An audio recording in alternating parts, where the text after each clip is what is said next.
ESPNU. Up next is UConn head coach Randy Edsall. UConn is 1-4 overall, 0-1 in the American. Huskies were in action Saturday against Cincinnati. Cincinnati won the game 49-7. UConn will be on the road this week. They'll face Memphis on Saturday, 7 p.m. Eastern, 6 Central on CBS Sports Network. Coach, thank you for joining us on the call today. If you would take a minute to tie up the game against Cincinnati and what you expect to see as you take to the road in conference play to take on Memphis, please.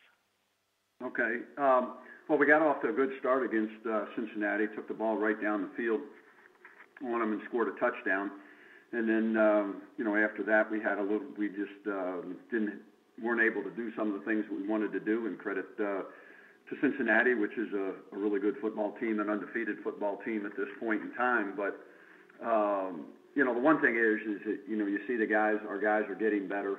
The one thing that we have is, we're just so young.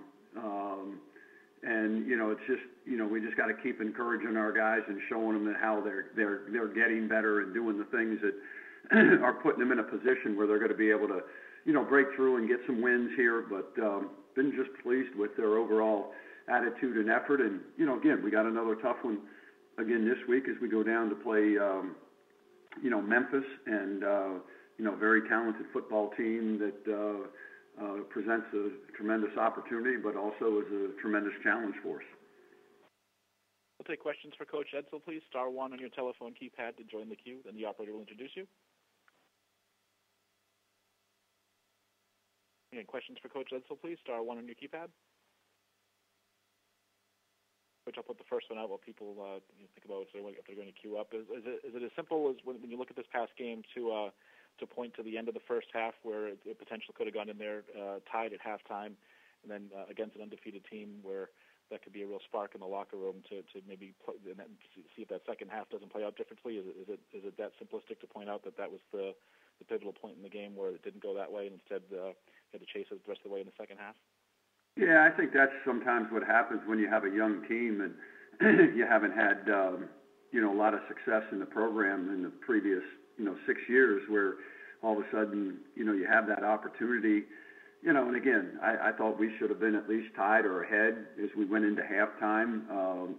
And then, we have an opportunity. We don't get a touchdown. We miss a field goal. And then we, give up a score right before half. And, and that's the job that getting those kids to understand that, hey, you just keep playing one play at a time. And then we come out and we just, we don't execute two things and 2 plays. They get a touchdown, and then, then you're fighting an uphill battle. And but the one thing that I do like is the fact that all these young kids that we got playing, and these young guys playing up front: Travis Jones, Luau, Jonathan Pace, Caleb Thomas. All guys that are freshmen or redshirt freshmen. You can see them getting better. They're coming off the ball better. They're not strong enough yet. But, again, it's the process that we're going through here in terms of building our program.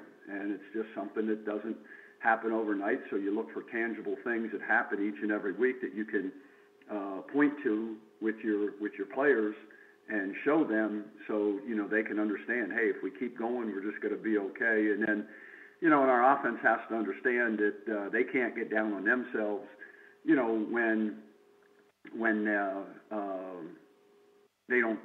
they feel maybe they have to score every time. That's just not going to happen. And you can't get down on yourself and can't be defeated. The fact that that you settle for a field goal and you put more pressure on yourself to try to score it. But this is the process we're going through in terms of building our program. And and then, David Pindell, I give him a lot of credit for going out there and playing.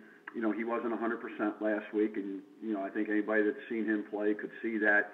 But that's just the competitive nature. And, like I said, we'll just go back to work this week, and we'll continue to get better and continue to improve and continue with the process that we have that we're using to rebuild our program.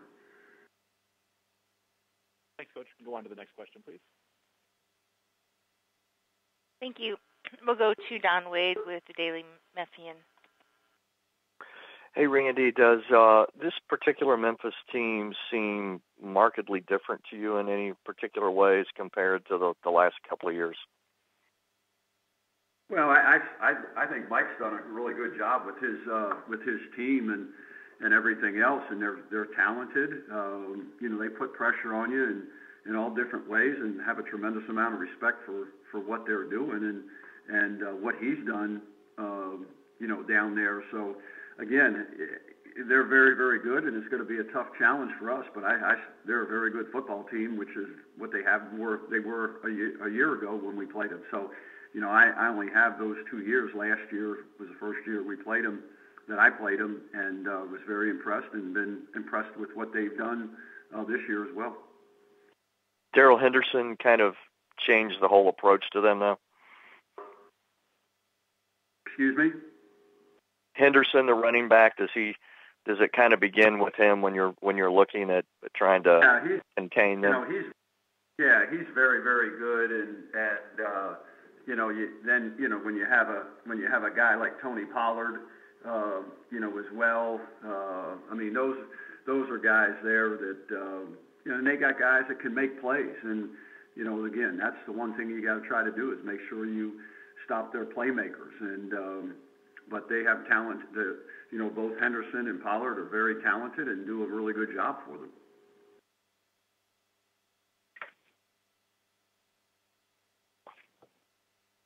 Well, Coach, thanks so much for your time today. We look forward to hearing from you once again next Monday. All right.